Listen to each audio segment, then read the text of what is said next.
frequently people confuse phonemic awareness and phonics. Again, phonemic awareness refers to the understanding that the words we hear are made up of small sounds. And when we assess phonemic awareness in kids, we do it without any print present. It has to do with the understanding of sound. One way I could do that with you is to say, give me some words that rhyme with cat. Now, a would-be good reader will say, well, sat or mat. Watch what the kid did. Sliced off the k sound, replaced it with a s or something. And the only way they could do that was to understand that cat had 3 sounds, not 1, which is what the ear hears.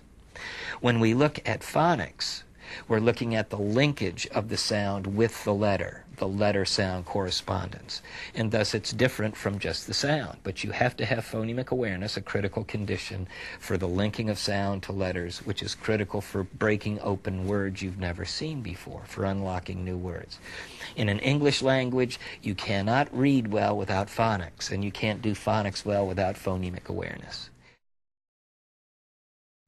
A youngster can master an understanding that the words they hear are composed of sounds. That is, they can develop strong phonemic awareness. They can develop an ability to link those sounds to the letters and letter patterns, phonics.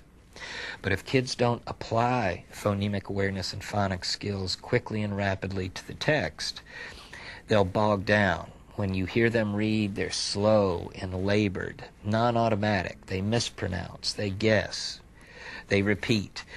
And what that does, obviously, is make the kids spend far too much time bringing the print off the page, which negates any ability they have to relate what they just read to what they know, because it takes too long coming in. They don't have the memory or the attention, nor would we, to take that long bringing the print off the page such that we understand what the heck we just read. And most kids with difficulties that sound like this, slow, labored, and non-automatic, we can take the book away from them, read them what we wanted them to read, ask them questions, and they'll talk to you all day long. If we then ask them to read, and we ask them, who's the main character, or what do you think about this story, how does it relate to your life, they look at you with a 1,000-yard stare.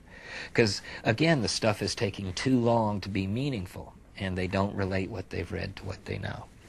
So when you look at reading and its complexity, you're looking at this integration of a number of fairly complex cognitive and linguistic skills. They got to know sounds. They got to link sounds to letters. They got to rapidly apply all of this to a whole page of print.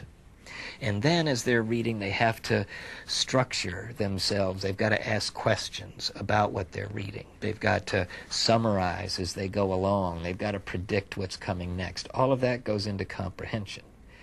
So when you talk about reading, you're not talking about a skill.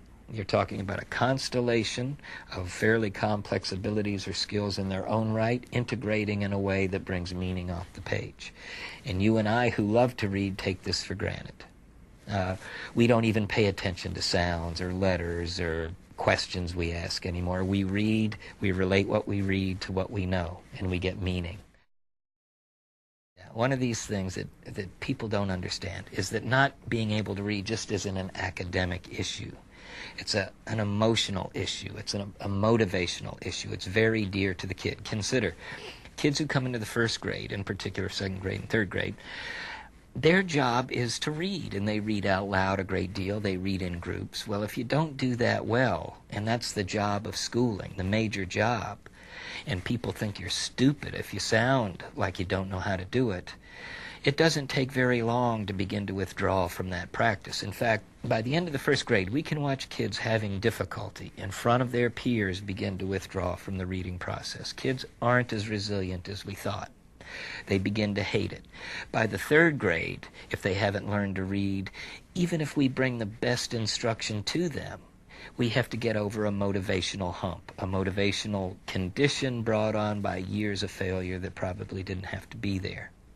We follow kids from 5 years of age, and many of our kids are now early 20s. And kids along the way, when we talk to them, say how much they hate this job of reading. One kid told us 2 weeks ago, I'd rather have a root canal than read. That's pretty serious stuff. This is a 16-year-old. So the thing we know is that we've got to be able to get to kids early on. We've got to know who's at risk. We've got to bring to bear the most powerful instructional programs and practices. And we've got to have that well in place by third grade. Major funding for Reading Rockets comes from the United States Department of Education, Office of Special Education Programs.